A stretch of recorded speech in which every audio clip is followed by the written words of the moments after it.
Greetings all, my name is Jason Colyer. I'm the Support Operations Manager here at GitLab, and today we're going to go over how the AMER response crew notification system works. So let me share my screen and we'll get started. So this is the repo where it lives out of, and the way we've got this working is using GitLab CI/CD to make the postings and other things that it does. If you look at the CI file itself, you'll notice there's one stage, just the create stage. The before script checks for the Ruby version, installs active support, Faraday, and OJ, which is all the script really needs. And there's two jobs that it does. It posts message, which will only work on schedules when the action is post, and it uses the run scripts. And the rotate managers, which will only run on schedules when the action is rotate. And you'll notice the script here looks really different from what you might see in other things. This is because the rotation should only happen every 4 weeks, the week prior to the actual fourth week. I tried to come up with a creative solution for that. The GitLab CI schedule cron that it uses doesn't really support that kind of logic. So instead, what I built in the script here was a basic bash conditional statement where it says take the date, but the week number of the year, divide it by 4, and if the remainder is 3, run the rotate schedules, otherwise fail. That's kind of what we want it to do, is to fail when it's not supposed to run. So if we actually look at the scripts here, we'll notice that they're not very complex. Rotate manager calls for rotate managers. And if you look at the run script, you'll notice it basically just says to post the message. Yeah, Slack post. Where the real magic comes into play is through the actual files. So let's look at those.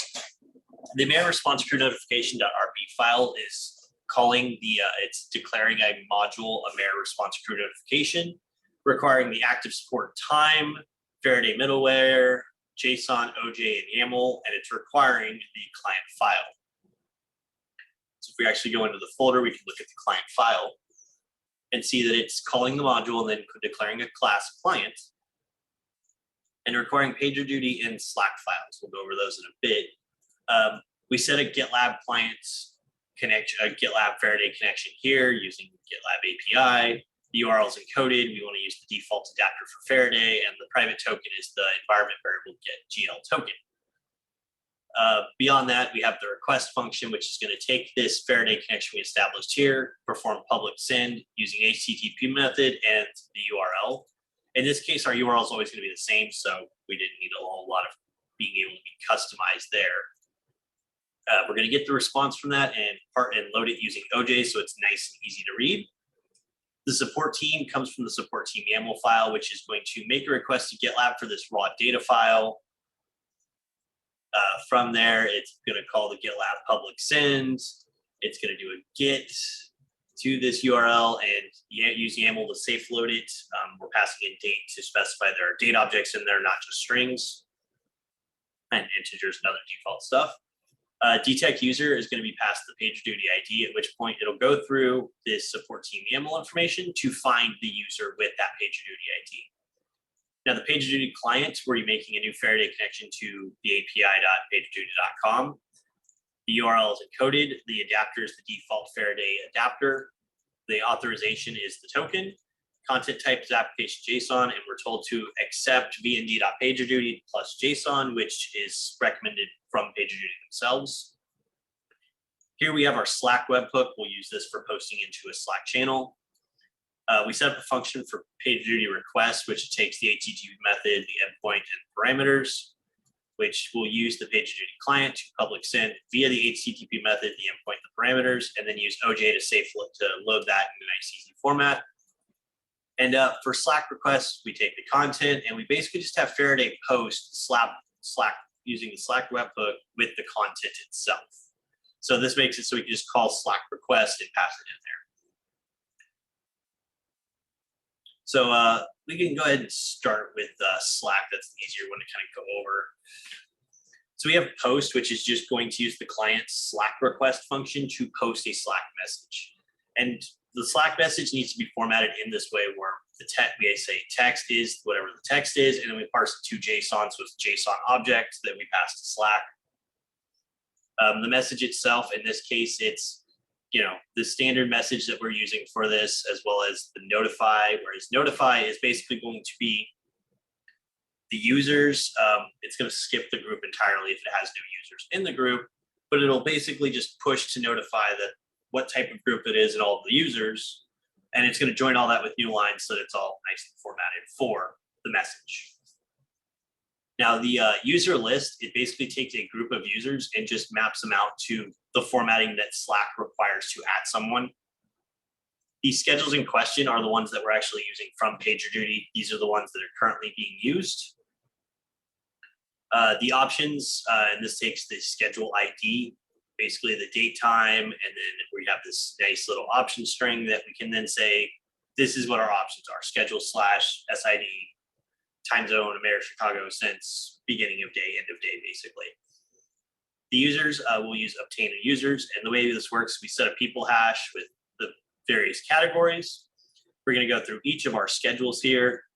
We're going to make a request to PagerDuty to get the schedule information. From there, we will determine the schedule name. The reason for this, we didn't want to always output the message. We wanted to simplify it. And from PagerDuty, we're going to determine the users using the schedule, final schedule, rendered schedule entries. The reason we use this one specifically is this takes overrides into effect, whereas some of the other schedules do not. And then for each of those entries from this determined users, which we'll go over in a bit, we're basically going to say we're going to push to the people object up here using the name that we determined here. We're going to push, the people that we found from the determined users. And determined users is literally just going to take the client, use this detect user to find the user's ID, and it's going to push that to the people object and return that. So that's all that really does, and what that ends up with is a nice Slack message once a day that comes in that says, hey, all these people, you're on AMER response crew today. Now, the PagerDuty one that we have here is a little different. It does something a little different here.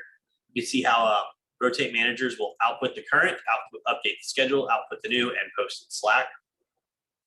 So current is done by determining the current people. We'll go over that in a bit. Rotated is the rotate current function. Output current is just going to take the current value and literally just output this into our CI/CD output so we can use that for debugging. Same for new, it's going to take the rotated schedule and do the same. So that brings us to rotate current. So what it's going to do is take the current value and it's going to run .dup on it, or dupe, or however you want to pronounce that. Basically, we're cloning it so that we can tweak it and edit it and all that fun stuff. And what it's going to do is it's going to it's going to take the user that's at position 4, i.e. the last user in this case, since there's 5, because 5 days a week for business days. It's going to delete them, but using delete at 4 when he called on this is basically going to say, okay, so delete whoever's at that position, the 5th person in the array, but return that person to us. So what this is essentially doing is just rotating everybody by 1K.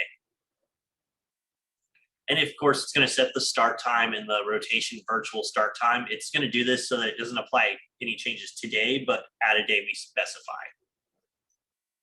For date, basically what we're doing here is making sure we get Sunday as the date that we're making these changes on, that it tells PagerDuty to make the changes on. The options are just the options we're going to pass to it. Determine current, we're literally just going to get the current schedule. We don't even tweak it at all. We do that via the rest of the script.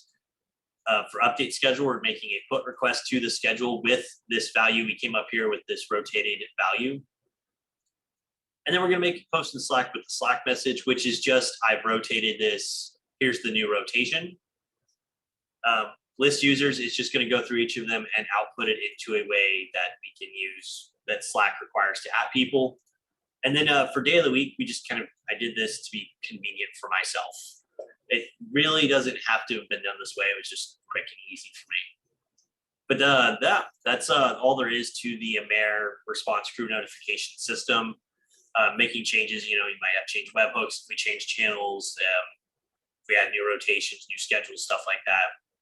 But other than that, that's really how it works. That's all there is to it. I hope you found this educational, and I look forward to seeing you in the next video.